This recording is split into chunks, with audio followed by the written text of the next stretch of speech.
Assalamualaikum warahmatullahi wabarakatuh. Kembali lagi di channel saya, Muhammad Fauzi. Hari ini kita kembali melanjutkan pembahasan tentang kewirausahaan dengan 3 tema utama, yaitu analisis internal dan eksternal ruang lingkup dalam berwirausaha. Yang kedua, gagasan produk baru, yaitu konsep produk baru dan konsep marketing, dan juga konsep menciptakan kebutuhan pasar. Dan yang terakhir yaitu identifikasi dan peluang usaha baru. Bagaimana maksud dari pengertian tersebut?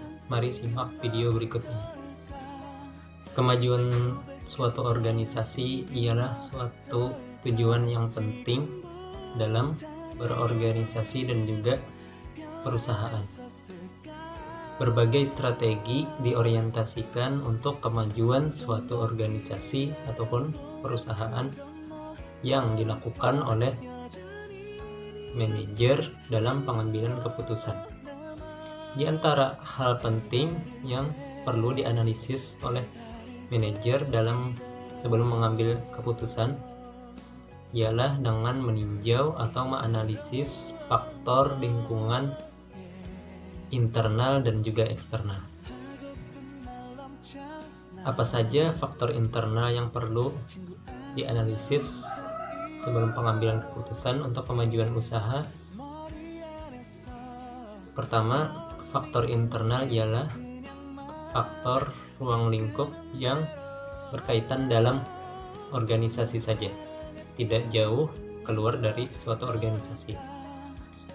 Hal yang perlu dianalisis ialah seperti bagaimana hubungan antar sesama organisasi dalam berbisnis, bagaimana sistem manajemennya, bagaimana sistem marketingnya, dan bagaimana finansial suatu perusahaan, bagaimana sistem informasi komputer, dan lain-lain.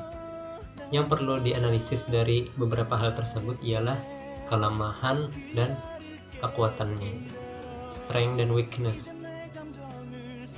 Hal yang perlu dianalisis oleh seorang manajer sebelum mengambil keputusan. Itulah faktor internal. Dan faktor ruang lingkup eksternal dalam perusahaan terbagi menjadi dua. Yang pertama, faktor eksternal yang jauh dan juga yang dekat. Faktor eksternal yang jauh ialah suatu faktor yang di luar dari organisasi perusahaan, namun dampaknya sangat besar pada suatu organisasi perusahaan. Di antaranya seperti pertimbangan ekonomi dan juga faktor sosial, faktor teknologi, dan industri sebagai faktor eksternal dalam berwirausaha. Adapun faktor eksternal yang dekat seperti kita mengetahuinya perilaku pelanggan atau pembeli dan juga pemasok barang atau bahan dan lain sebagainya. Itulah faktor internal dan eksternal yang perlu dianalisis dalam berwirausaha. Setelah menemukan ide-ide dan gagasan baru dalam suatu barang untuk diciptakan produk baru, kita juga harus meninjau bagaimana strategi marketing produk baru. Yang pertama yaitu melalui cara memperkenalkan produk baru, strukturnya seperti apa dan segala macamnya. Yang kedua yaitu distribusinya di mana, pas pemasarannya di mana, dan biaya untuk tahun pertama pembuatan produk baru. Dan yang terakhir, yang ketiga, menjelaskan bagaimana produk baru ini untuk dipasarkan secara jangka panjang. Konsep menciptakan kebutuhan pasar. Ada 5 hal penting agar kita dapat menciptakan kebutuhan pasar produk baru kita. Yang pertama, memahami dengan jelas pasar untuk produk kita. Yang kedua, selalu berpikir kritis terhadap hal-hal tertentu. Dan yang ketiga, selalu menciptakan hasil dan nilai tambah atau nilai lebih untuk produk kita. Dan yang keempat, fokus kita terhadap pelanggan atau pasar, bukan terhadap usaha kita sendiri saja. Oke, pembahasan yang terakhir yaitu identifikasi peluang usaha. Identifikasi peluang usaha ialah pengetahuan seseorang tentang peluang-peluang usaha, mau itu usaha yang ada di sekitarnya ataupun usaha yang di luar daerahnya, ataupun usaha itu telah diketahui atau belum diketahui. Memang seorang entrepreneur dihadapkan dengan ketidakjelasan. Itu bisa berupa masalah yang akan dihadapi atau suatu peluang.